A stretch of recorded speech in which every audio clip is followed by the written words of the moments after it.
Level 1. The spotter. You don't look like a criminal. That's exactly why they hired you. You're 24. You grew up in the same neighborhood as the people you're now paid to watch. You know who is desperate. You know who just lost a job. You know which teenage girl has a bad home situation, which family is 3 months behind on rent, which young man would do anything to send money back to his mother in Guatemala. Your job has a name inside the network. Spotter. Sometimes they call it a scout. Your handler calls it market research. You sit in bus stations. You hang around community centers.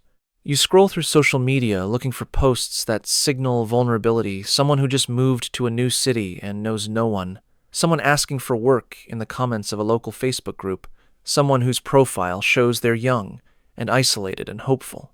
You don't recruit them yourself. You just identify them. You take note of the name, the location, the vulnerability.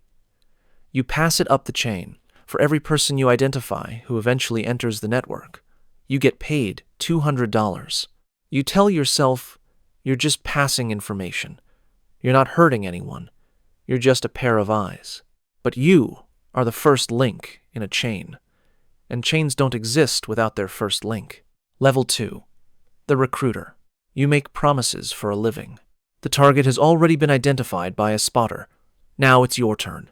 Your job is to build trust fast enough that by the time the person realizes what's happening, it's already too late to walk away cleanly. Sometimes you pose as a job recruiter. You print fake business cards. You list fake companies. You approach a woman at a bus station with a genuine smile and a laminated flyer for a housekeeping position in another city. Room and board included. $1,200 a month. Start immediately. She has 2 kids at home and 4 days of food in the refrigerator. She says yes. Sometimes the approach is romantic. You target a lonely teenager on Instagram. You send messages for 3 weeks. Compliments, attention, someone who finally gets her. You're patient because patience is the tool. You build dependency before you build control. By the time you suggest she come visit you in another city, she thinks she's going to meet her boyfriend. You are not her boyfriend. The network generates approximately $150 billion in illegal profits annually. Your commission on each successful recruitment is between $500 and $2,000. You have recruited 11 people in the last 4 months. You have never once met your employer in person. You communicate through an encrypted app. The messages disappear after they're read. You tell yourself they'll be okay. You stop telling yourself that by the 3rd month. Level 3. The transporter. You move people the way other people move packages. The recruited person is handed to you at a predetermined location, a parking lot, a rest stop, a train station by the recruiter. From this moment forward, the original promise is gone. The job offer was fake. The boyfriend doesn't exist. The better life was a script. What happens next depends on the network. Some transporters are gentle at first. The control comes gradually, through debt bondage. The person is told they owe the network for their transportation, their housing, their food. The debt is designed to be unpayable. It grows faster than it can be cleared. They are told they cannot leave until the debt is settled. The debt is never settled. Other networks are immediate. The passport is taken at the border crossing. Without documents, the person cannot go to police. They would be deported, or worse, not believed.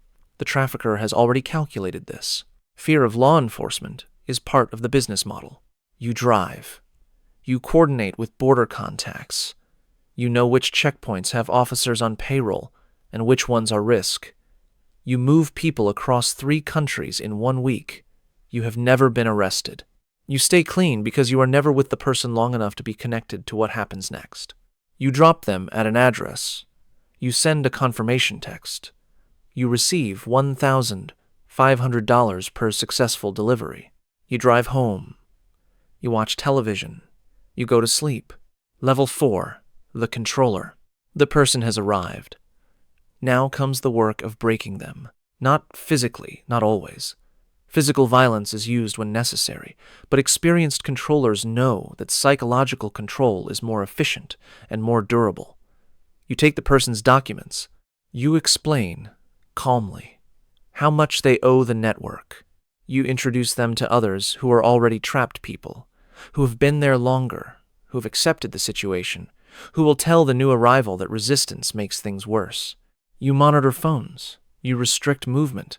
You create a world so small and so controlled that the idea of escape becomes abstract, something that exists in theory but feels impossible in practice.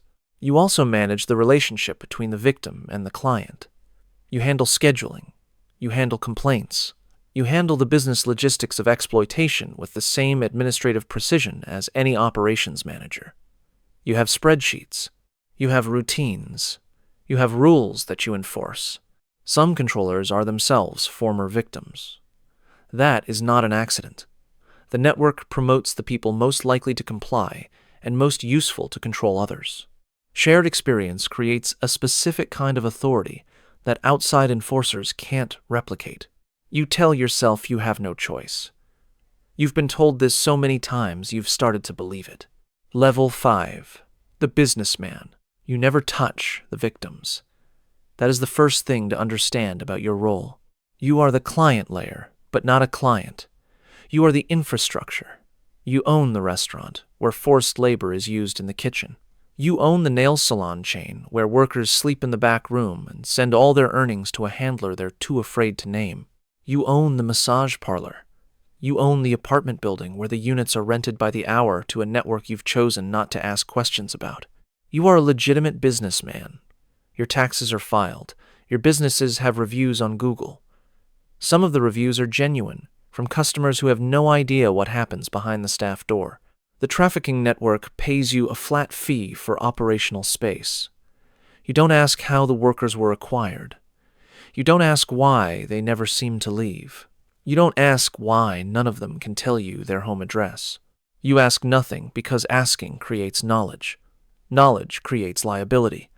Ignorance, carefully maintained, is your legal defense. You make $30,000 a month from 3 locations. You have a wife and children. You coach your son's Little League team on Saturday mornings.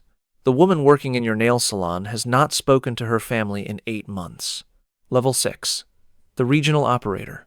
You manage supply chains. That is, in the end, what this is. You oversee operations across multiple cities. You manage relationships between the recruiters in source countries and the controllers in destination cities.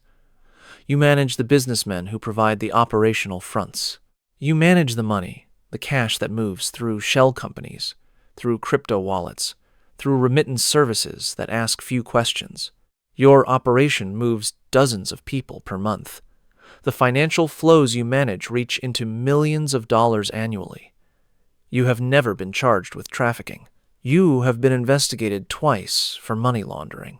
Both times, the investigation stalled because the financial trail was designed to stall. You employ a lawyer on retainer. You employ a security team.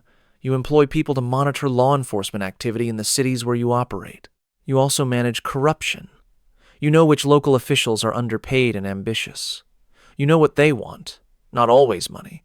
Sometimes simply the guarantee that their families are left alone. You make those guarantees. You keep them, mostly. Fear is more reliable than gratitude.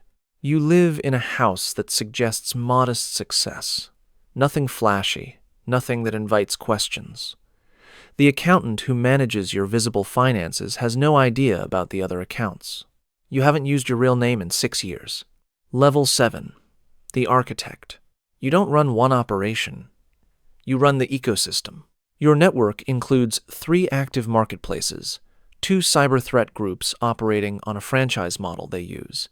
Your infrastructure, pay you 20%, handle their own targets, a data harvesting operation, pulling 50,000 new records a week, and a financial routing pipeline that has processed over $200 million in the past 4 years.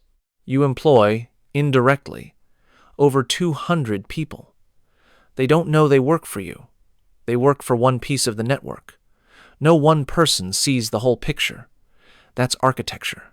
That's how you survive. You also have relationships with nation-state actors. Not employment-negotiated coexistence. A group operating out of Eastern Europe agrees not to target your infrastructure.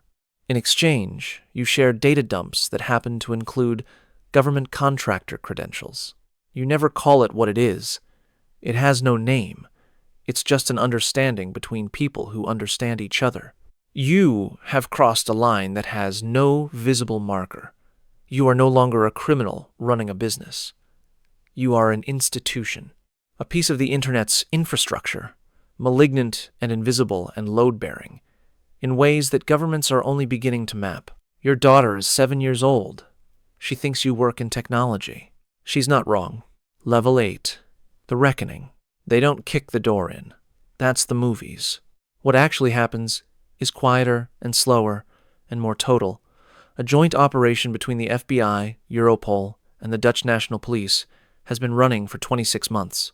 They didn't try to break your encryption. They followed the humans. A coder on your development team used a VPN that logged traffic.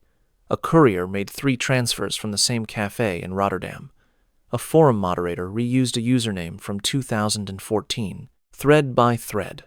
The architecture unravels. Your accounts are frozen across 6 countries simultaneously. A coordinated action designed so there's no time to move assets. $47 million in digital currency seized in a single morning. Your consulting firm's bank accounts locked. Your real name, attached to a shell company in Cyprus, surfaced in leaked incorporation documents 18 months ago. An analyst in The Hague recognized the pattern. You are arrested in an airport in Dubai, extradited, indicted on 89 counts across 3 jurisdictions. The underground web economy doesn't pause for your arrest. Your marketplaces are seized and replaced within weeks. Your cyber threat franchises find new infrastructure. The data pipeline reroutes. The ecosystem you built absorbs your removal like water closing over a stone. At your sentencing, the prosecutor calls it the most sophisticated digital criminal operation ever prosecuted in the Western world. You get 40 years. Somewhere tonight, a 19-year-old downloads an anonymous browser for the first time. It takes 4 minutes. It's free. And the whole cycle begins again. This is not infiltration. This is not chaos. This is a $1.5 billion economy with supply chains, customer service, competitive pricing, and organizational hierarchies as complex as any Fortune 500 company. The only difference is it lives in the 0.01% of the internet that most people will never see. And it is running right now, underneath everything, invisible and enormous, and completely unstoppable.